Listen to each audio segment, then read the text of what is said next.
Hey folks, welcome to the video. Today I'm going to show you how I went through and was able to diagnose some network issues that I was having using PowerShell. The problem that I was having drops from my ISP all the time. These drops could last anywhere from a couple minutes to maybe 30 minutes. I called them up, said, hey, you guys are dropping the ball on this here. They tried blaming it on my local network. I asked for some credit. They said that an outage has to be more than 4 hours to be able to get credit on. So I wanted to be able to take a look and see how often my internet is actually going up and down. So in this video, I'm going to walk you through how I built an automation to be able to do that. I'll go through step by step on how I was able to build this using PowerShell. In this scenario, what I wanted to do was I wanted to just send a ping to my local router, to my modem, to the ISP's default gateway, and then just to an external IP address. All right, so I just went into my router and got all this information to be able to put in here so that I can run some different commands and see what I can get.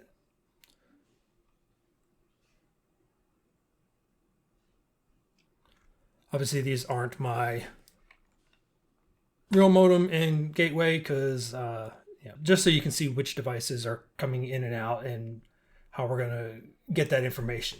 If you've worked in PowerShell long enough, you've most likely seen the Test-NetConnection commandlet. You've probably also seen some of the issues with it, mainly the fact that it can be rather slow. All right, so if I test this against my local router, it'll come back fairly quick, although it does, take it a moment or two. All right, and then we can test it against other connections as well, just to see how quickly it comes back. So these are all items that are running locally, or not that far away from me. All right, and then if we go out to something that's external, you can see that, it's fairly quick, but not really quick, because what I want to do here is I actually want to be able to ping these every second. I want to know every second whether or not my internet connection is up or down. So what I did is I went ahead and I built a function out just to be able to see how quickly this responds. All right, so using the measure command, what I did was I built this out to see how long it takes for it to actually execute this Test-NetConnection,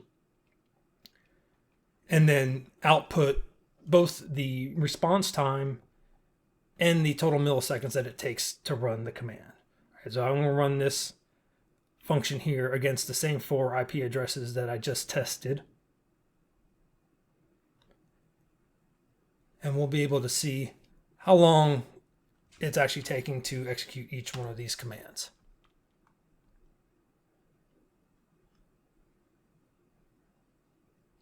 So as we can see, all told together, about 4.5 seconds, right? Which if I want to ping every second, that's not going to work very well. So what about something that's a little further away, right? So if I want to test against an IP address this one just happens to be one I know that takes a long time to reply. That averages around 350 milliseconds to reply, right? Taking a little bit for it to actually reply here, right? And then even worse, what if it doesn't reply? What if it actually is dead? So I'm going to throw this against an IP address which I know just doesn't exist. But as you can see, it's taking its sweet time to run and get that. So what I did was I went and I searched Google. Said, hey, is there a timeout command or a parameter for this particular commandlet? Which unfortunately there isn't. But what there is the ability to be able to use a .NET object. So what I did find was a fairly popular solution, which actually uses the .NET system.NET Sockets.TcpClient. And this one, since it's .NET, has the ability to do asynchronous connections. So this is essentially a version of the first thing that pops up on Stack Overflow when you search for this particular issue. So if we can go ahead and set our variables, and we can run this. We see that comes back pretty quick, and it shows us that, that it was open. If we actually take a look at what this command is doing, we're creating the object, and then we're setting the connection, and then it's just sleeping the script for however long that you have, 500 milliseconds. Right? And then it's checking to see whether it connected or not, and then outputting the results from that.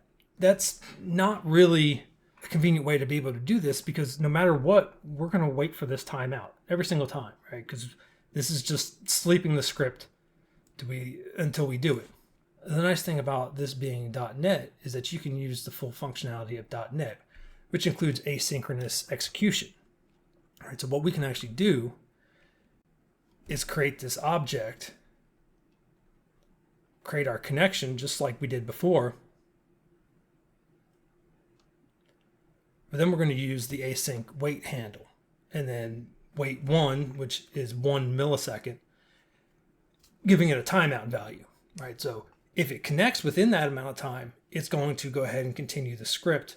Otherwise, it's going to go ahead and exit out, right? So as we see, that was pretty quick. And that was actually going out to an external IP address to be able to get that. The problem here, though, is I'm giving it a port, right? I'm going to port 443. That's a TCP connection. That's not a ping, and it's not telling me how long it actually takes for the response to come back. Well, after doing a little more searching, I did find that there is the .NET object for sending ping requests. All right, so there's the system.net.networkinformation.ping. So we can create a PowerShell object using this, and then just taking a look at it, I can do the get member and see what it has. And it actually has a send ping async. So it's going to send a ping asynchronously. So meaning that it's not going to stop the script during the execution of that ping. If I take a look actually at that class here, or this method here, I can see that there's all sorts of different ways that I can call it, right? I can call it with a straight IP address, with a host name. I can give an IP address and a timeout. Perfect. That's exactly what I want. I want it to be able to send a ping, guarantee that it's going to time out under a second. Otherwise, continue on. So I can use the same exact logic that I did with the TCP client, use the async. Right, so I'm going to create an async ping. So send ping, async, give it the IP address, give it my timeout value, and then get awaiter, get results. Right, this is going to tell it to go ahead and wait. Right, so we are pausing the script during this portion, right? Because we're telling it, okay, go ahead and wait for this to finish. However, we know that if it doesn't finish within our 500 milliseconds, we're going to go ahead and just bomb out and then get our results back. So we run this, see that it came back with a success. We actually get a round trip time. So I know exactly how long it takes. So if I'm getting latency and different things inside my network, maybe it's not exactly dying, but my network is slowing down at certain points, getting certain bottlenecks and things like that. I'd be able to see that here. Now I want to build this into something useful that I can use inside of a PowerShell script over and over again to be able to constantly check my uptime. So to get started, I'm going to go ahead and I'm just going to build an array of those IP addresses that we had previously. And then what I'm going to do is I'm going to actually pass those IP addresses into a for each loop. All right, and then each time in the for each loop, I'm going to go ahead and run the asynchronous ping. All right, so currently we have our timeout set to 500 milliseconds. So anything outside of that will time out. And we'll be able to run through and we'll get each one. So we're creating our ping object. We'll need to create that once, and then we call it over and over again inside of our for each loop here, and we will get our results back. All right, so we see that was pretty quick. Right, we got the results back from each of those IP addresses in a fairly quick amount of time. All right, but what if we go ahead and we add in our slow IP address, and our unknown IP address. And if I go ahead and run this again with all of these in here, see, it was still pretty quick, but it ran a little slower because it was getting the full timeout on some of those.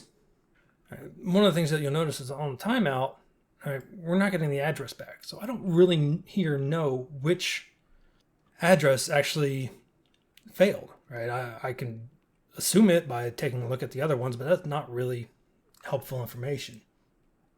So in order to get around that, what we can actually do is, instead of just outputting the reply here, I'm going to go ahead and I'm going to build a custom PowerShell object. So just PS custom object, and then build out a hash table. So we can even throw our date time in there, because as I mentioned, I'm going to be running this over and over again. So we can get our date and get our IP address, which is just always going to be the IP address that's passed in, regardless of what gets returned, and then what our reply round trip and our reply status is. So now if I take a look at this and I run this, it comes back. I got my date time, I got all of my IP addresses, and I got the round trip and the status on them. However, before we move on, I do want to do one other thing. I actually want to measure how quickly it takes for PowerShell to be able to run this entire command block. So if I run this, it comes back half a second. Not too bad, but that's about the upper limit of how often you want something to be able to run if you're running it over and over again, right? So if you're running something on a recurring basis and you want it to end, know that it's going to end before the next occurrence needs to run. For about half a second, but I think we can actually improve that, right? And the one way that we can improve that is in PowerShell 7 with the ability to do for each parallel. All right, so if we do parallel, what that's going to do is that's going to actually run all of these together at the same time, so asynchronously, just like inside of .NET. One of the things to be aware of, though, when you are running asynchronously or in parallel like this, is that the objects in your existing script are not automatically passed into the for each object.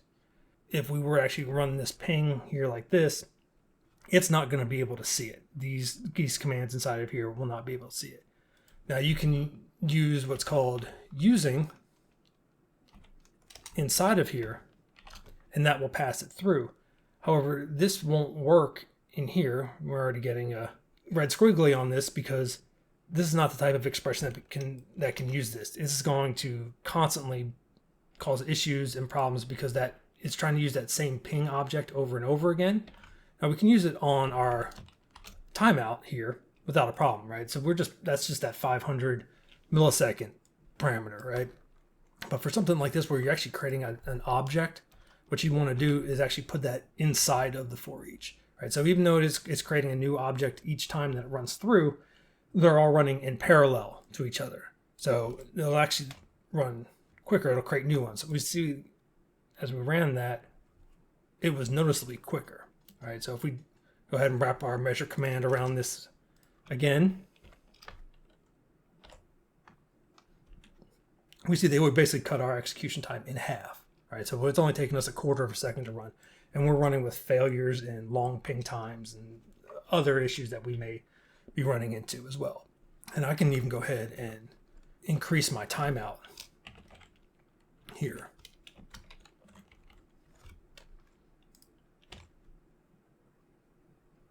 All right, so I increased my timeout to a second, and we see that we're getting, we're approaching that, right? So we had 500, maybe we can do 700. So it still ran pretty quick, half a second. And here now we're getting a success back on this long ping, right? Because before it was timing out because our timeout was set so low, but we're giving it enough time to be able to successfully reply and ensuring that we're still running under that 1 second timeout. All right, so using the for each parallel, be able to get all that in together is a really great way to go about getting all of that. So now the question becomes, how do I run this over and over and over again, right? If I run this every 1 second, I need to be able to record that data, right? I want to know whether or not my ping has gone up or down. I could write that out somewhere for every single second. But at the end of the day, I'm going to have 86,000 records for each IP. Right? That's going to turn into a lot of data, a lot of stuff to dig through, and it's just going to become a nightmare. All right, so the better way to go about doing that would be to actually set an object and then check the status on it after each run. All right, so what I'm going to do here is I'm actually going to create a custom PowerShell object before my for each. So I'm going to do one for each here. This one is not using the parallel. So this is just going to be a one-time run to create a bunch of PowerShell objects for the IP addresses that I have defined up here. And I'm going to set a status to success and a last status to null. And you'll see how that'll work here in just a moment. All right, but if I go ahead and I run this here, I can see that I have an object that got created for each IP address. Now what I can do is I can create a second for each loop that is going to have the parallel execution on it. And this is going to come through, and this is going to update the initial object and give it back the updated information. So each time it goes through, it creates the ping object, does the ping, gets the results, right? And I just have a quick write host in here to be able to come back and say whether or not my status is. This is just for debugging purposes for right now. But what I'm going to go ahead and do is update each object in here, right? So these map to the corresponding properties on this object, updating basically everything but the IP address, and at the end outputting it. And if you notice here, I have an equals after my for each.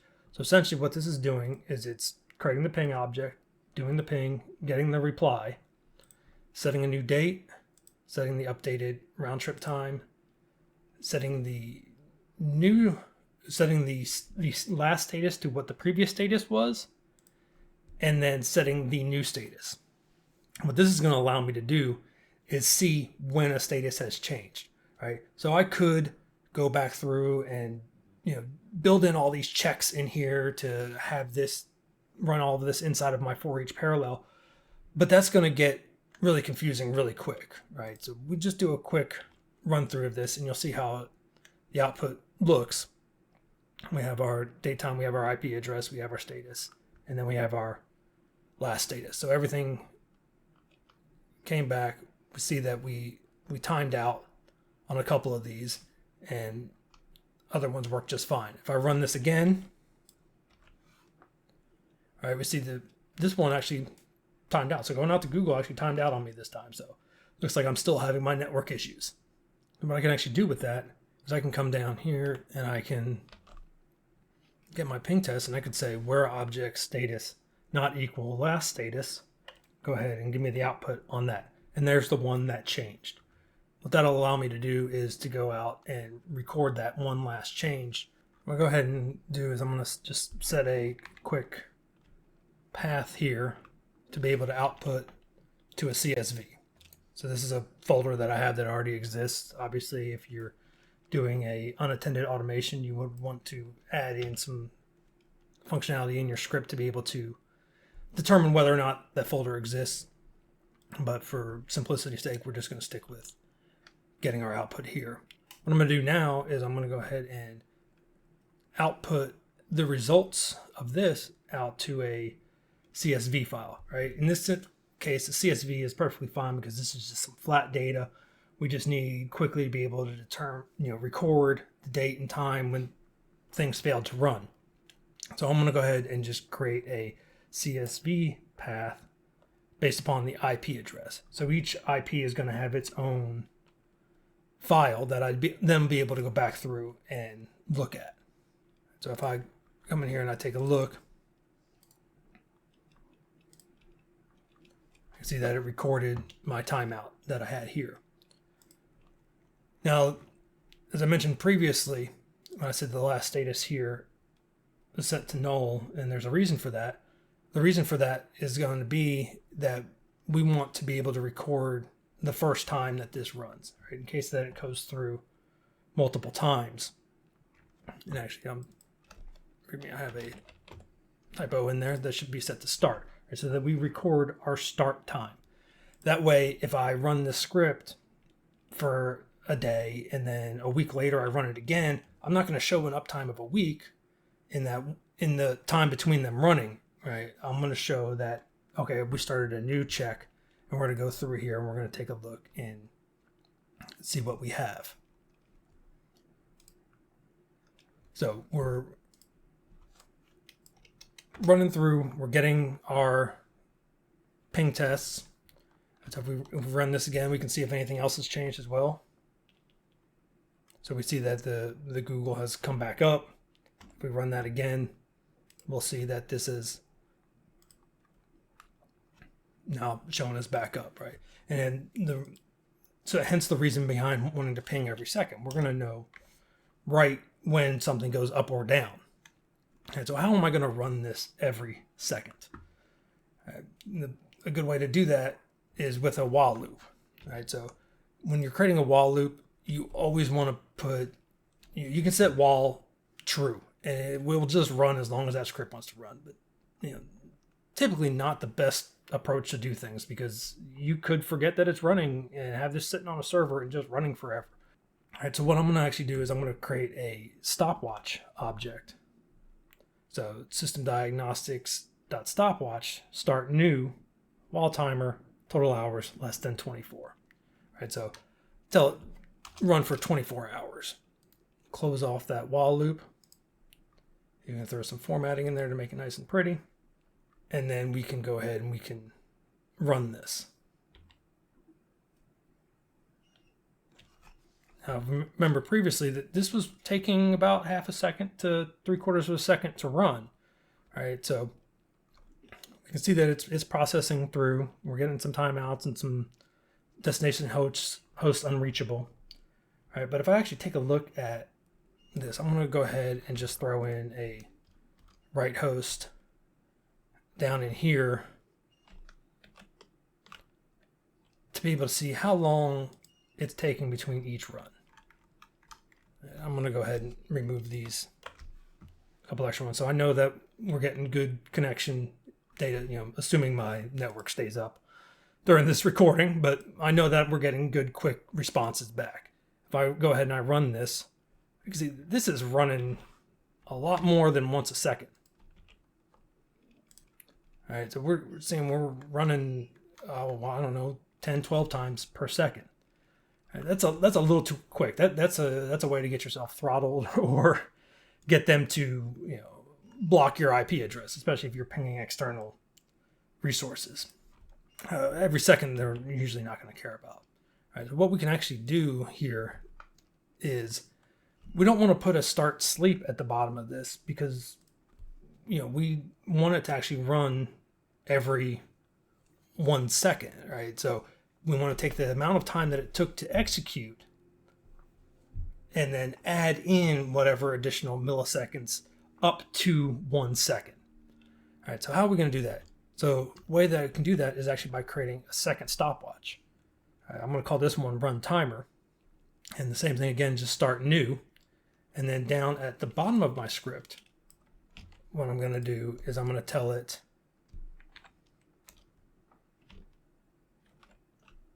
while runtime elapsed seconds less than 1, just do nothing, right? Essentially, it's going to just sit here and it's going to wait until our elapsed seconds is 1.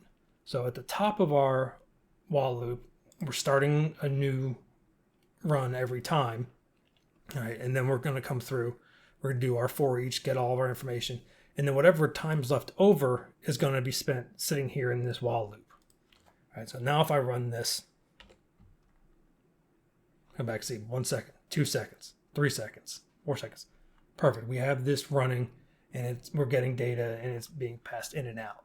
Now we can also go ahead and simulate one of our connections dying.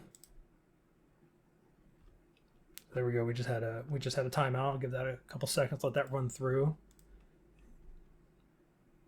And then we'll see that it came back up.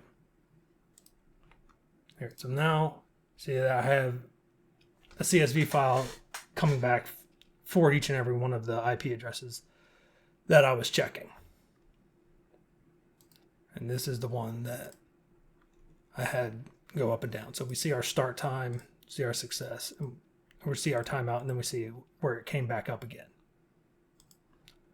So what can I do with this information? After we let the script run for a little while, we can get some good, useful data back. We can then come in and take a look at the information that gets recorded. Right, so we just import the CSV right back into PowerShell, and we can see our up and down times. Now, if we look here, we'll see that we had quite a bit of timeout, destination host unreachable, timeout, destination host unreachable. Right? In either situation here, these are failures. Right? So I really only want to know the time frame between the successes. Right? If it whether it timed out or was unreachable, I don't care. It was down. It was not responding. Right, so how are we going to get that information? Well, again, this is the beauty of why I put that start there at the first status. What I can do is get our import data, do a where object where status equals success, or last status equals success, or start. All right. So essentially, if the last status is success or start, or the current status is success, go ahead and reply to that. And what that's going to do is that's going to take all of these ones that are two different failed statuses and filter them out. And so I don't need to know all the different statuses. There could be something else that comes back that I'm not aware of besides timeout or destination host unreachable. I don't care. All I want to know about is my successes and the time between my successes. So if we take a look at this here now, we see when it went down and when it came back up. So our current status of success. And here's our restart, as I mentioned, so we don't get the time in between the starts and stops. Right? We know that we started here, we timed out here, we were successful here, we timed out here, we were successful here, we timed out here, we were successful again here.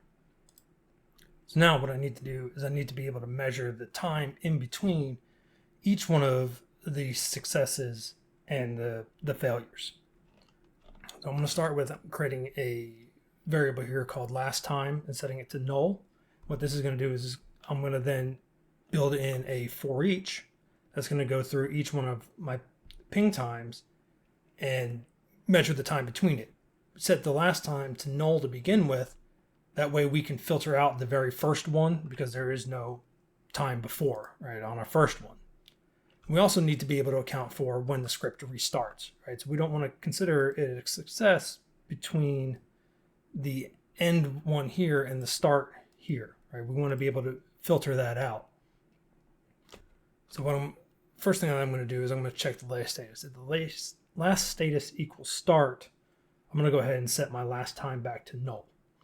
And the reason behind that is that I'm going to do an else if my last time exists, then I'm going to measure the time span between the last time and the current time. And what this will do is it'll skip the first one because there is no time before the first one. And then it'll skip any subsequent times where the script restarted and built that in. And at the end of my for each, I'm going to set the last time to the previous date time. If I run this, we'll see that we get the time back between each one. But what we're getting back here is a time span. This doesn't tell me whether or not it was successful or what it failed or what the IP address was or the time that it happened. All right. So what I can do is I can come into our time span and use a select object. All right, so you pipe out to a select object, you can build out custom properties. So label equals what you want to name the property, and then an equation. You can do anything, expression. You can do any expression that you want inside of here. What I'm going to do is I'm going to get the status and the date time back from our for each. Now if I run this, I'll come back with some nice clean data. So I know that my success for 39 minutes, timed out for half a minute, and a success, and then timed out again for another 4 minutes. had another 10-minute uptime, 45-minute downtime, and another 30-minute uptime. Now that I'm able to ping and get the results back that I want, come back into my original script here and just go ahead and save it. I'll just invoke pingtest.ps1. So I can just come into any PowerShell window and run this script. I can just set it there and let it keep going. I probably should have been better and cleared out my... So instead of actually getting rid of write hosts here, what I can do is actually I can turn these into write verbose, so that if I do need them again for troubleshooting purposes, they're still in there, but they don't need to be spit out every single time that my script is running. So there you have it. You have your ping test. It's just going to continue to run. It'll run for 24 hours. You can go back through and save off your script here to be able to get your ping times back and see whether or not you had failures or successes.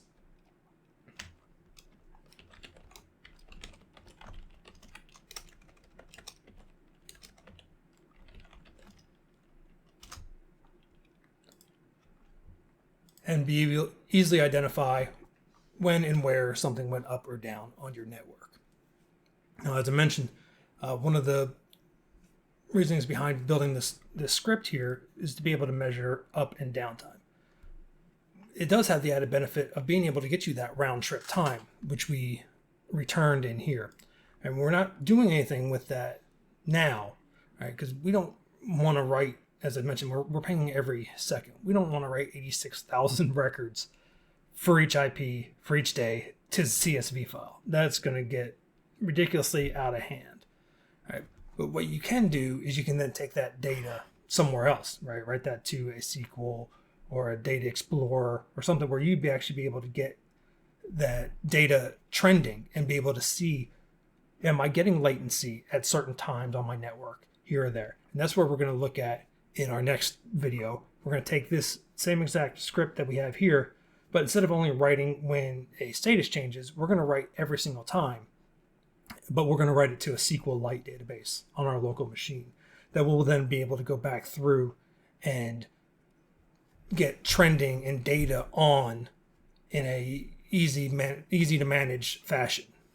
So be on the lookout for that next video that hopefully will be dropping soon with the SQLite components on here. As always, all of the scripts and everything that you've seen in here are available on GitHub. And if you have any questions or suggestions for future topics, please feel free to leave a comment and let me know. Thank you all, and I'll talk to you next time.